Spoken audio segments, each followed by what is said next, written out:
ने अपने बेटे को सारे नियम कायदों को दरकिनार करके सारे जो लोग चुनाव लड़ना चाहते थे, जो जिला इकाइयाँ जो वैध थी उनको अवैध करार के और जिस तरह डरा धमका के पिछली बार अपने बेटे को आरक्षी का अध्यक्ष बनाया, उस समय कई कांग्रेस के लोग चुनाव लड़ना चाहते थे। लास्ट स्थिति ये हो गई कि अगर मैं मदद नहीं करता तो उनको गिरफ्तार और करते तो फार्म ही भर पाए खाली। और अब की बार जयपुर कमिश्नर ने डरा धमका के और एक तरफा मुख्यमंत्री के बेटे को अध्यक्ष बना दिया। दुर्भाग्यपूर्ण है। मैं मुख्यमंत्री से अपील करूँगा कि अगर बेटे को आप अध्यक्ष बना सकते हो, आपको अपना बेटा इतना प्रिय है, तो राजस्थान के लाखों जवान, लाखों किसान के बेटे जिनकी रोज भर्तियाँ पेपर लीक हो रहे हैं, रोज आउट हो रहे हैं, आपके सीएमओ के साथ जुड़े हुए हैं, जो आज मैंने आरोप लगाए थे। अगर मेरा आरोप सही है उनकी जांच कराएं और मेरा आरोप अगर गलत है तो जवाब दें राजस्थान की सरकार कि हनुमान बेनीवाल ने आरोप गलत लगाए। किस तरह इनके ओएसडी का पहले नाम आया था पिछली बार, अमित ढाका के जो तार जुड़े हुए थे, किस तरह आपके सुभाष गर्ग का था, इनके पहले के जो रीट के अंदर मामला उसमें मंत्री का था। तो ये सीबीआई जांच कराने से क्यों डर रहे हैं मुख्यमंत्री जी? ये महिपाल मदेरणा और मलखान और बाबूलाल नागर का मामला हुआ, उस समय तो सीबीआई जांच करा दी इन्होंने सारी की सारी। अब कौन सी आपत्ति आ गई? करवा दे सीबीआई जांच। ये कहते हैं ना, मुख्यमंत्री कहते हैं मैं तुरंत ये करता हूँ, संवेदनशील हूँ।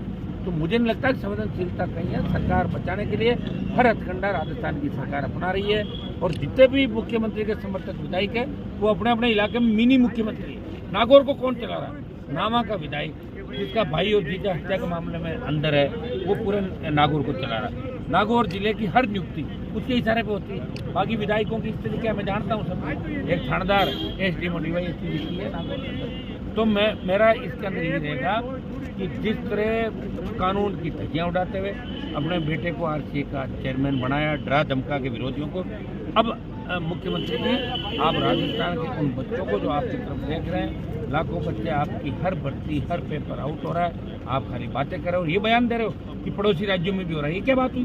पड़ोसी राज्यों में कुछ भी हो रहा होगा, पड़ोसी राज्यों में जो अच्छा काम हो रहा है वो क्यों नहीं कर रहे हो? गुजरात में शराबबंदी है, लागू करो आप राजस्थान के अंदर। अगर पड़ोसी राज्यों की बात कर रहे हो तो बिहार के अंदर शराबबंदी होगी शायद, और कई राज्य शराब बंद करने की बात कर रहे हैं, तो आप भी शराबबंदी की बात करो। पड़ोसी राज्यों की अगर बात करते हो तो वहाँ इस तरह जब आप अपराध में 1 नंबर चले गए, तो पड़ोसी राज्य जहाँ अपराध है ही नहीं, तो आप ही बात करो कि अपराध कैसे घटे राजस्थान के अंदर। आम आदमी सवाल जवाब पूछ रहा है। चुनावी साल है, इतना ही बजट ले आना, इतनी लोक लुभावनी बातें करना। इस बार कांग्रेस की छुट्टी तय है राजस्थान में और इसकी जिम्मेदारी मुख्यमंत्री अशोक गहलोत खुद की होगी। और दूसरी जिम्मेदारी गहलोत के साथ साथ जो दूसरा खेमा सिर्फ मुख्यमंत्री बनना ही चाहता है, वो किसी बात पे नहीं बोलता। बोलना चाहिए सचिन पायलट को। क्यों नहीं बोल रहे सचिन पायलट?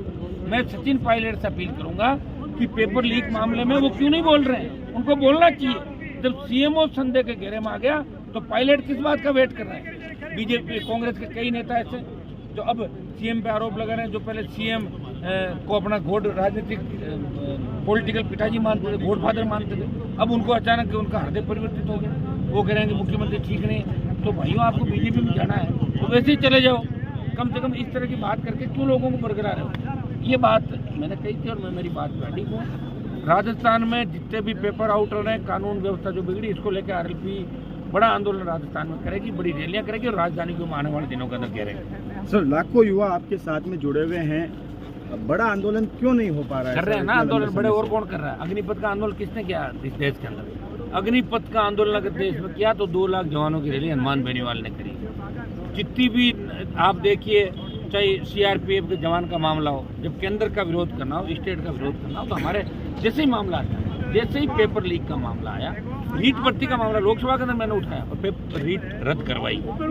अब जिस दिन ये पेपर आउट हुआ उस दिन पहले ही दिन जिस पार्टी ने प्रदर्शन किया आरएलपी थी, तो आरपीएससी पे चले गए, जोधपुर चले गए, सीएम के गृह जिले में, बीकानेर गए, राजधानी के टिकट पे किया। परसों में हमारे जो प्रदर्शन थे पूरे राजस्थान के अंदर थे।